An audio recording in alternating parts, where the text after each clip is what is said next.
नमस्कार साथियों, मैं डॉक्टर अमित रंजन एक बार फिर से आप सबका अपने YouTube चैनल बीपीएससी जोन में स्वागत करता हूं। आज हम लोग जिस विषय पर चर्चा करने वाले हैं वह है हिंदी साहित्य जो है मुख्य परीक्षा, उसके लिए हम लोग किन किन स्रोतों का उपयोग कर सकते हैं। अध्ययन सामग्री को लेकर काफ़ी भ्रम की स्थिति रहती है। बाजार में जो है हिंदी के जो सामग्री है उससे बाजार हटा पड़ा हुआ है। तो प्रश्न उठता है कि उनमें किन किन सामग्री का उपयोग किया जाए। तो यहाँ मैं जो लिस्ट दे रहा हूँ या जो सूची दे रहा हूँ या जिस पर मैं चर्चा कर रहा हूँ, यह न तो इसके विषय में मैं यह दावा कर सकता हूँ कि यह सर्वोत्तम सूची है, न ही यह अंतिम सूची है, बल्कि ये वो सूची है जिसका प्रयोग मैंने अपनी तैयारी के दौरान किया था। तो आइए शुरू करते हैं। बीपीएससी हिंदी साहित्य जो है मुख्य परीक्षा के लिए किन किन सामग्रियों का, किन किन पुस्तकों का तैयारी के क्रम में उपयोग किया जाए। हम लोग जानते हैं कि मेंस में हिंदी साहित्य एक वैकल्पिक प्रश्न पत्र है, 300 अंकों का है। पहले 2 प्रश्न पत्र हुआ करते थे 200 400 अंकों के, अब एक ही हो गया है 300 अंकों का। यह प्रश्न पत्र 2 खंडों में बटा हुआ है, खंड क है और खंड ख है। खंड क जहाँ हिंदी भाषा एवं साहित्य का इतिहास है, वहीं खंड ख जो है उसमें साहित्यिक कृतियां जो हैं, गद्य पद्य जो हैं वो लगे हुए हैं। इसमें उपन्यास हैं, नाटक है, कबीर, सूर, तुलसी, ये सब इसमें लगा हुआ है। प्रेमचंद का गोदान है, यही सब है खंड ख में लगा हुआ है। आपको आचार्य रामचंद्र शुक्ल का जो है वो निबंध लगा हुआ है। तो हम लोग आइए शुरू करते हैं कि किन किन सामग्रियों का उपयोग हम कर सकते हैं। तो पहले हम लोग शुरुआत करते हैं खंड क से, जिसमें कि भाषा और साहित्य का इतिहास दिया हुआ है। उसमें अलग अलग कई सारे टॉपिक हैं। तो 8 टॉपिक है भाषा खंड से। तो मैं अलग अलग टॉपिक कहां से पढ़ा जा सकता है उसके विषय में बता रहा हूं। जो दूसरा टॉपिक है मध्यकाल में अवधी और ब्रज भाषा का साहित्यिक भाषा के रूप में विकास। हिंदी भाषा खंड में जो दूसरा टॉपिक है मध्यकाल में अवधी और ब्रज भाषा का साहित्यिक भाषा के रूप में विकास, इसे जो है दृष्टि द विजन एक संस्थान है, कोचिंग संस्थान है, उसका नोट्स है, उसके नोट्स से इसको अच्छे से तैयार किया जा सकता है। यद्यपि कि जो भाषा खंड है उसके जितने भी सिलेबस हो सारा का सारा हरदेव बहारी द्वारा लिखित पुस्तक जो है हिंदी भाषा उसमें मिलता है, लेकिन क्या है कि ये जो कोचिंग का जो नोट्स है वो परीक्षा की दृष्टि से लिखा गया है और आपको जितना लिखना है उतना ही उसमें एक as a notes as a प्रश्न के उत्तर के रूप में दिया गया है। तो इसीलिए जो दूसरा टॉपिक है मध्यकाल में अवधी और ब्रज भाषा का साहित्यिक भाषा के रूप में विकास, इसके लिए मैं दृष्टि द विजन के नोट्स को, भाषा खंड वाले नोट्स को प्राथमिकता दूंगा। यानी आप यहां से इसकी तैयारी कर सकते हैं। इसका जो पहला टॉपिक है अपभ्रंश अवहट वाला, उसको जो है आप हरदेव बहारी की पुस्तक से तैयार कर सकते हैं। तीसरा है 19वीं शताब्दी में खड़ी बोली हिंदी का साहित्यिक भाषा के रूप में विकास। इसके लिए भी मैं दृष्टि द विजन के नोट्स जो है उसको प्राथमिकता दूंगा। और उसमें 2 पेज में लिखा हुआ है कि 2 पेज का है, उसमें मटेरियल दिया हुआ है और उसमें 19वीं शताब्दी में कैसे कैसे विकास हुआ वो आपको अच्छे से पता चल जाएगा। लेकिन अगर आप तनिक विस्तार से जानना चाहेंगे कि 19वीं शताब्दी में खड़ी बोली हिंदी का साहित्यिक भाषा के रूप में कैसे विकास हुआ, जो है विलियम सर जो ये कलकत्ता में जो कॉलेज की स्थापना की गई, लल्लू लाल सदल मिश्र वगैरह जो आए, उनकी भाषा कैसी थी, उसके बाद जो है ये सब 1800 से 1850 के बीच, और 1850 से लेकर 1920 के जो भारतेंदु काल आया और उसमें भारतेंदु मंडल में कौन कौन से कवि थे, उनकी भाषा कैसी थी, हंसमुख भाषा का प्रयोग करते थे, गद्य इत्यादि। अगर आप इसको तनिक विस्तार से जानना चाहते हैं तो फिर से वही जो है आप हरदेव बहारी की हिंदी भाषा पुस्तक ले सकते हैं। तो तीसरा टॉपिक भी आप अगर विस्तार में जानना है तो हरदेव बहारी की हिंदी भाषा पुस्तक। और यदि आप चाहते हैं कि बस रट कर परीक्षा में उसको जाकर उगल दें, यहाँ से निकले और वहाँ उगल दें, ठीक है, तो उसके लिए आपको उस कोचिंग दृष्टि कोचिंग का जो नोट्स है वो पर्याप्त है। 4 से लेकर 6 तक जो टॉपिक हैं अलग अलग हैं। देवनागरी लिपि है और हिंदी भाषा का मानकीकरण है। इसके लिए जो है आप क्या कर सकते हैं, हरदेव बहारी की वही हिंदी भाषा जो पुस्तक है उसको ले सकते हैं। वस्तुतः अगर मैं समग्र रूप से कहूं तो पहला जो खंड है उसमें हिंदी भाषा के लिए जो आप मुख्यतः 2 ही पुस्तक के लिए आपको आवश्यकता है, और एक ही जो पुस्तक तो एक ही है वह है हरदेव बहारी की हिंदी भाषा। अल्टीमेट बुक है, इसको आप पढ़ लें और लिखेंगे तो आपको काफी अच्छे अंक आएंगे। न सिर्फ बीपीएससी के लिए बल्कि भाषा खंड के लिए, यूपीएससी के लिए भी जो है ये रामबाण पुस्तक मानी जाती थी। जब मैं यूपीएससी की तैयारी जब थोड़ी बहुत मैंने की थी तो उस समय मैंने इसे पढ़ा था। ये अल्टीमेट बुक भाषा के लिए है। अब जो 7वां और 8वां है टॉपिक, मानक हिंदी के प्रमुख व्याकरणिक लक्षण, इसको भी हरदेव बहारी की पुस्तक से हिंदी भाषा से पढ़ सकते हैं। और 5वां जो टॉपिक है, स्वाधीनता संघर्ष के समय हिंदी का राष्ट्रभाषा के रूप में विकास, इसके लिए आप फिर से दृष्टि के नोट्स को देख सकते हैं। तो हम लोगों ने देखा कि जो पहला खंड है उसका भाषा का जो खंड है उसकी तैयारी अगर हमें करनी है तो उसके लिए एक बुक और एक कोचिंग का नोट्स पर्याप्त है। बुक है हरदेव बहारी की हिंदी भाषा और नोट्स है वही दृष्टि द विजन का जो नोट्स है भाषा खंड वाला, उसको आप चाहें तो देख सकते हैं। इसके अतिरिक्त भी बाजार में कई कोचिंग संस्थानों के जो नोट्स हैं वो बाजार में आपको मिलेंगे। कुछ प्रसिद्ध कोचिंग संस्थान जो हैं उनको आप लेकर देख सकते हैं। अब इसमें आता है दूसरा खंड जो है, इसी में पहले में भाषा का हो गया, उसका जो सेकंड पार्ट है हिंदी साहित्य का इतिहास। भाषा के इतिहास के लिए मैंने बुक बता दिया, साहित्य के इतिहास के लिए आप कहाँ से शुरुआत कर सकते हैं। 10+2 की एनसीईआरटी की जो एक बुक है हिंदी साहित्य का संक्षिप्त इतिहास, 20-25 रुपए की किताब है, अब संभवतः वो प्रकाशित भी नहीं होती है। ये शुरू में आपको हंसी आ सकती है, रामबाण बुक है, लेकिन ये आपको बेसिक कंसेप्ट बनाने के लिए ये रामबाण बुक है। हिंदी साहित्य का संक्षिप्त इतिहास जो है एनसीईआरटी द्वारा 10+2 के लिए पब्लिक 100-150 पृष्ठों की बुक है। हिंदी साहित्य का इतिहास खंड जो है आप उसको पहले पढ़ लें, उससे आपका बेसिक कंसेप्ट बन जाएगा। उसके बाद जो है इसमें जो टॉपिक हैं उनकी तैयारी के लिए आप विस्तृत रूप से डॉक्टर नगेंद्र द्वारा संपादित जो बुक है हिंदी साहित्य का इतिहास, आप उसको देख सकते हैं। काफी मोटी बुक है, लगभग 1000 पृष्ठों की वो बुक है। तो उससे आप जो जो संदर्भित टॉपिक आपका बीपीएससी में है उसको देख लीजिए। आप इस खंड की तैयारी है अगर आप चाहें तो मेरे वीडियो से भी देख सकते हैं। हिंदी साहित्य का इतिहास में जो जो टॉपिक है वो मैं लगभग नहीं, मैं पूरे पर सभी टॉपिक पर वीडियो बनाऊंगा और कईयों पर मैंने बनाकर डाला है। तो हिंदी साहित्य के इतिहास की तैयारी आप 3 सहयोग ले सकते हैं। पहला है एनसीईआरटी 10+2 का किताब, दूसरा अगर आप थोड़ा विस्तार से जाना चाहें तो डॉक्टर नगेंद्र द्वारा संपादित हिंदी साहित्य का इतिहास, तीसरा जो है वो मेरा वीडियो।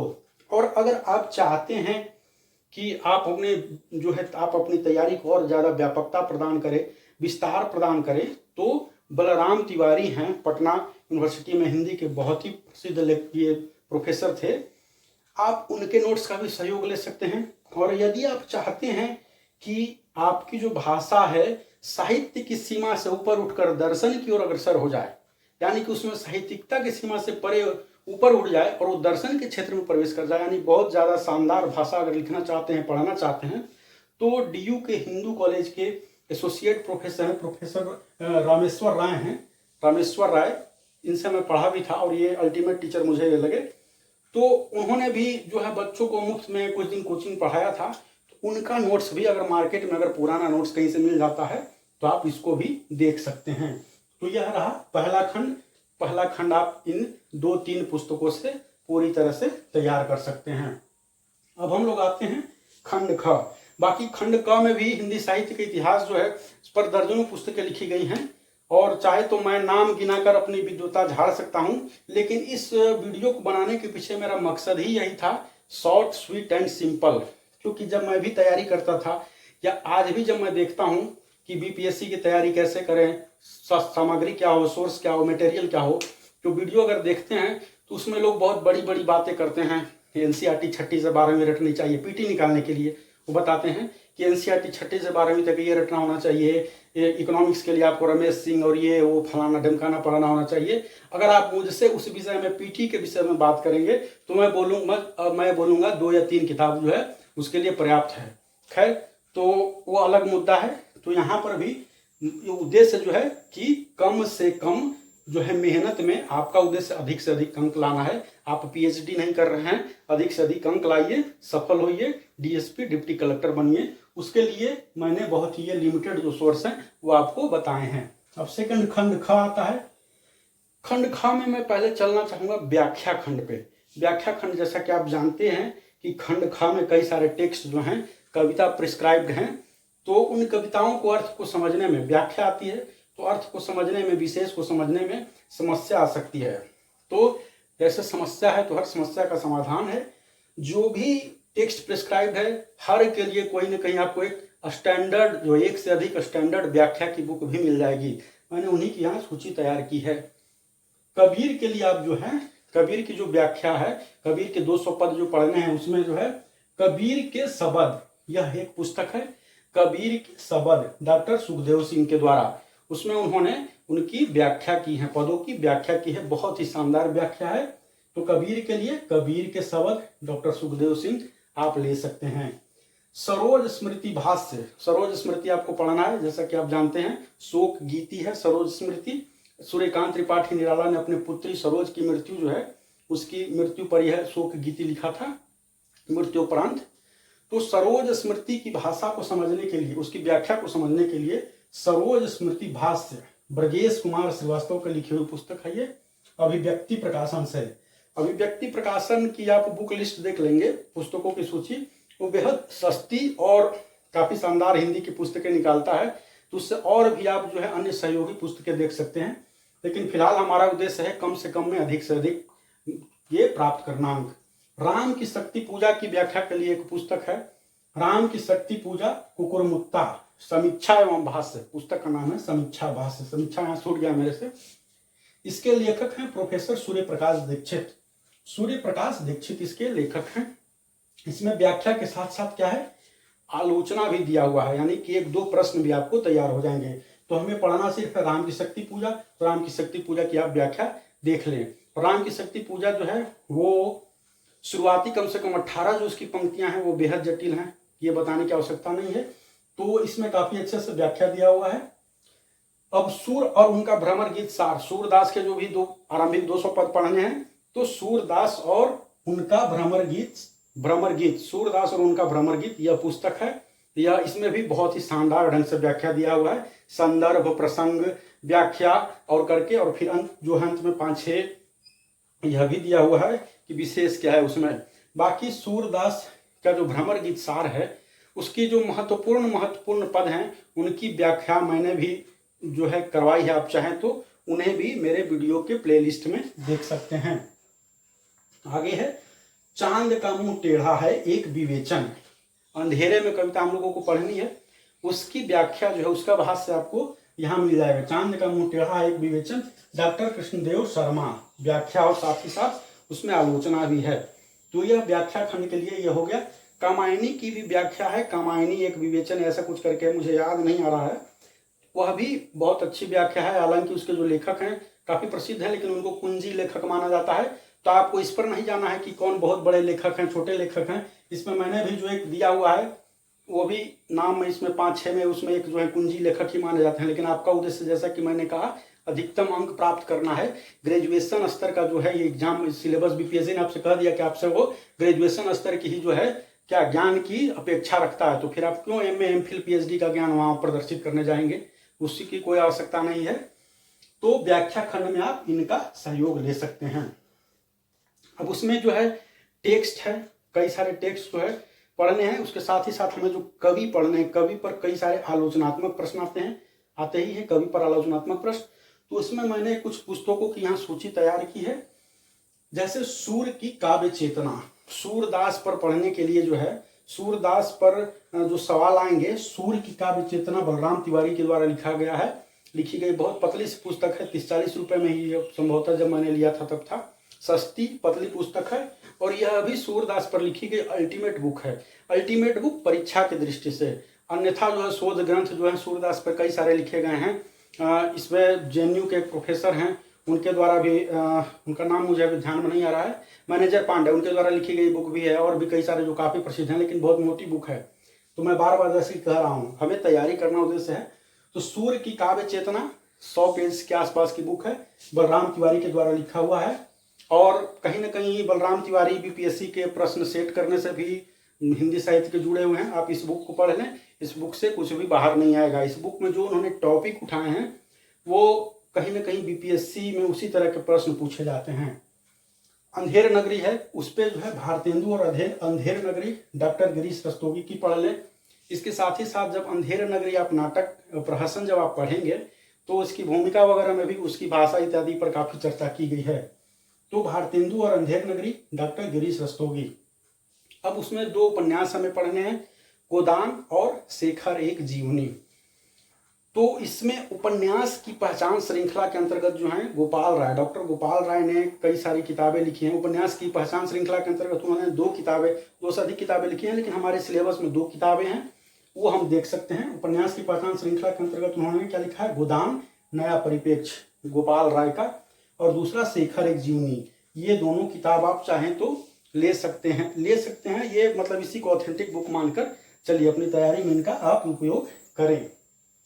और जो है साइड में आप देख सकते हैं कि कबीर के लिए सैकड़ों किताबें मार्केट में अवेलेबल हैं। सूर के लिए भी हैं, तुलसी के लिए भी हैं। तो उन सब के लिए मैंने नहीं बताया है, जो बहुत ज़्यादा मतलब मुझे लगा कि बीपीएससी के करीब है वो मैंने बताया। कबीर पर आपका जो भी मन हो ले ले। कबीर पर हजारी प्रसाद द्विवेदी ने भी एक पुस्तक लिखी है कबीर नाम से, ठीक है। तो यह भी एक शोध ग्रंथ है, उसको पूरा आद्योपांत पढ़ने की कोई ज़रूरत नहीं है। यदि कोई आप पर हंसता है या कुछ करे उस पर नहीं जाना है, ठीक है। और आपको कबीर हजारी प्रसाद द्विवेदी में जो है इसका आप चाहे तो उपसंहार पढ़ सकते हैं और अध्याय 12 पढ़ सकते हैं।